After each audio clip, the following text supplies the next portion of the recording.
Hello guys, this is Sanjana here. आज हम पढ़ेंगे कुछ एमसीक्यू क्वेश्चंस जो भारतेंदु की मुकरियाँ चैप्टर से लिया गया है।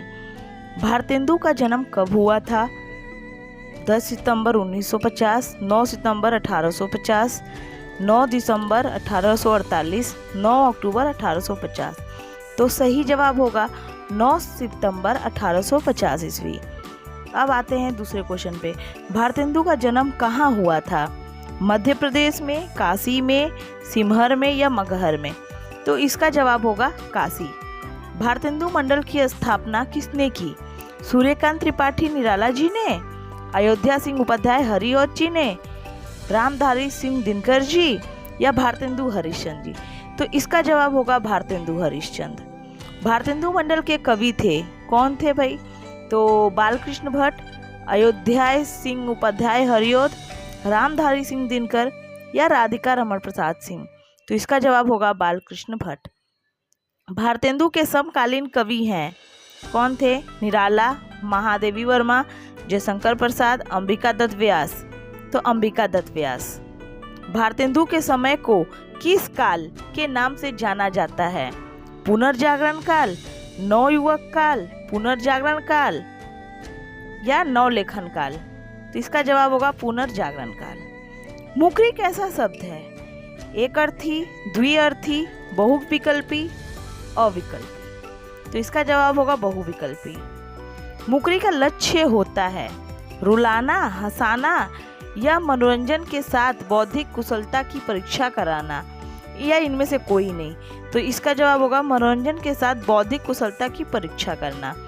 भारतेंदु की मुकरियाँ किस शीर्षक से प्रकाशित हुई थी? पुराना जमाना, भारतेंदुनामा, मुकरी ये हिंद, नए जमाने की मुकरियाँ? तो इसका जवाब होगा नए जमाने की मुकरियाँ। नए जमाने की मुकरियाँ किस पत्रिका में प्रकाशित हुई थी? कवि वचन सुधा, नवोदिता, हरिश्चंद्र चंद्रिका, नया, ज्ञानोदय, वागार्थ? तो इसका जवाब होगा नवोदिता हरिश्चंद्र पत्रिका। अब देखते हैं नए जमाने की मुकरियाँ नवोदिता हरिश्चंद्र चंद्रिका के किस खंड में प्रकाशित हुई थी? खंड 11, खंड 10, खंड 9, खंड 12? इसका जवाब होगा खंड 11। नए जमाने की मुकरियाँ किस वर्ष प्रकाशित हुई थी? सन 1885, 1883, 1884 या 1887? इसका जवाब होगा सन 1884। भारतेंदु की काव्य भाषा है, उनकी काव्य की क्या भाषा है? ब्रज भाषा, अवधी भाषा, हिंदी या राजस्थानी? तो ब्रज भाषा। सब गुरुजन को बुरो बतावे पंक्ति के रचनाकार कौन है? प्रताप नारायण मिश्र, बाल मुकुंद गुप्त, राधा कृष्ण गोस्वामी, भारतेंदु हरिश्चंद्र?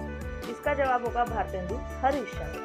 अंग्रेज हिंदी भाषियों को अपनी नस्ल से क्या करते थे? श्रेष्ठ समझते थे, हीन समझते थे, अच्छा समझते थे या बुरा समझते थे? वो उनको हीन समझते थे। अंग्रेज किस भाषा के ग्रंथ को महत्व देते थे? हिंदी भाषा को, अंग्रेजी को, फारसी को, अरबी को? तो अंग्रेजी भाषा को। चुंगी के नाम पर अंग्रेज भारतीय धन कहाँ भेजते थे? भारत में, इंग्लैंड में या ऑस्ट्रेलिया में या जापान में? वे इंग्लैंड में भेजते थे। घर बैठे तार कौन जोड़ता था? अखबार, टेलीग्राम, टेलीफोन या चिट्ठी? तो अखबार। अंग्रेजों के शस्त्र क्या थे? हंसी मजाक, लूट और दमन, छीटाकशी या इनमें से कोई नहीं? तो वे लूट और दमन करते थे। भीतर भीतर सब रस चूसे, भीतर भीतर सब रस कौन चूस लेता है? जमींदार, सामंत, जागीरदार या अंग्रेज? तो अंग्रेज होगा। बातों में तेज कौन है? भारतेंदु, अंग्रेज, भारतीय या इनमें से कोई नहीं? तो अंग्रेज। ऊंची नीची राह कौन दिखाता है? चुंगी, गूंगी, मूंगी, दूंगी? तो चुंगी। अब देखते हैं अपनी खिचड़ी अलग कौन पकाता है? हिंदी, फारसी, अंग्रेजी या फारसी? अंग्रेजी। गुरुजन को बुरा कौन बताती है? अंग्रेजी, उर्दू, हिंदी, फारसी? तो अंग्रेजी। रूप दिखाकर कौन सर्वस्व लूट लेता है? वकील, पुलिस, शिक्षक या वणिक? तो पुलिस होगा। कपट की कटारी कौन चलाता है? पुलिस, शिक्षक, वकील, वणिक? तो पुलिस चलाता है। कौन सी वस्तु मुंह से लगने पर नहीं छूटती है? मिठाई, दूध, आइसक्रीम, शराब। शराब। जाति का मान और धन कौन लूट लेता है? मिठाई, दूध, शराब, आइसक्रीम। तो इसका जवाब होगा शराब। कौन लोगों को पागल कर उन्हें खराब करता है? शराब, मिठाई, दूध, आइसक्रीम। शराब। भारतेंदु अपनी मुकरियों से क्या करते थे? कुछ नहीं करते थे या लोगों को हंसाते थे, अंग्रेजों की नस्लीय सोच पर प्रहार करते थे या इनमें से कुछ नहीं? तो वे अंग्रेजों की नस्लीय सोच पर प्रहार करते थे। मुकरी का शाब्दिक अर्थ है मुकरना, सकारना, हामी भरना, इनमें से कोई नहीं। तो इसका होगा मुकरना। भारतीय नवजागरण की मशाल किसने थामी? अंबिका दत्त व्यास, भारतेंदु हरिश्चंद्र, बालकृष्ण भट्ट, राधिका रमन प्रसाद सिंह। इसका जवाब होगा भारतेंदु हरिश्चंद्र। बाला बोधनी, हरिश्चंद्र पत्रिका और कवि वचन सुधा पत्रिका का संपादन किसने किया? बालकृष्ण भट्ट, अंबिका दत्त व्यास, राधिका रमन प्रसाद सिंह या भारतेंदु हरिश्चंद्र? इसका जवाब होगा भारतेंदु हरिश्चंद्र। भारतेंदु ने कवि वचन सुधा पत्रिका का संपादन कितने वर्ष की आयु में किया था? 19 वर्ष, 18 वर्ष, 20 वर्ष या 35 वर्ष? इसका जवाब होगा 18 वर्ष। हिंदी में नाटकों की शुरुआत किससे मानी जाती है? भारतेंदु हरिश्चंद्र से, बालकृष्ण भट्ट, अंबिका दत्त व्यास, राधिका रमन प्रसाद सिंह। तो इसका जवाब होगा भारतेंदु हरिश्चंद्र। भारतेंदु ने किस भाषा में लिखकर नाटकों को नया आयाम दिया? खड़ी बोली, ब्रज, अवधी या मैथिली? तो खड़ी बोली में। आइए अब देखते हैं रिक्त स्थानों की पूर्ति कीजिए। अंग्रेज भारतीयों के प्रति डैश रखते थे। क्या रखते थे? अच्छी सोच, ईमानदार सोच, नस्लीय सोच या भला करने की सोच? वे नस्लीय सोच रखते थे। अंग्रेज स्वयं को डैश श्रेष्ठ समझते थे? पुर्तगालियों से, भारतीयों से, फ्रांसीसियों से या इनमें से कोई नहीं? तो वे अपने आप को भारतीयों से अलग श्रेष्ठ समझते थे। अंग्रेज भारतीयों यानी साधारण जन का धन जो है डैश के रूप में हड़प लेते थे। तो किस रूप में हड़पते थे? नमक, चीनी, सोने या चुंगी? तो चुंगी के रूप में। चुंगी का शाब्दिक अर्थ है कर, जुर्माना, वसूली, तदर्थ। तो कर, जिसे टैक्स कहते हैं।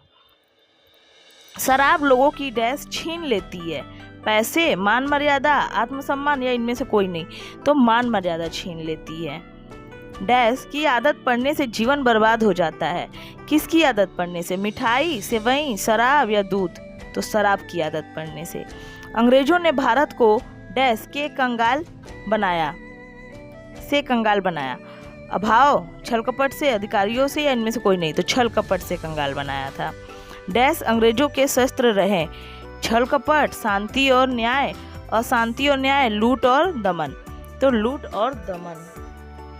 भारतीयों के मन में डर पैदा करने के लिए अंग्रेज डैश चलाते थे? तो क्या चलाते थे? कपट की कटार, मीठी छुरी, नमकीन छुरी या इनमें से कोई नहीं? तो कपट की कटार। परतंत्र भारत में अखबार डैश को सशक्त माध्यम की भूमिका निभा रहा था? सूचना, अभिव्यक्ति, समानता, इनमें से कोई नहीं? अभिव्यक्ति। परतंत्र भारत में अखबार डैश रहा था? लोगों को जोड़ रखा था, लोगों को तोड़ रहा था, लोगों को हंसा रहा था या इनमें से कोई नहीं? तो लोगों को जोड़ रहा था। Thank you for watching my channel. Please like, subscribe and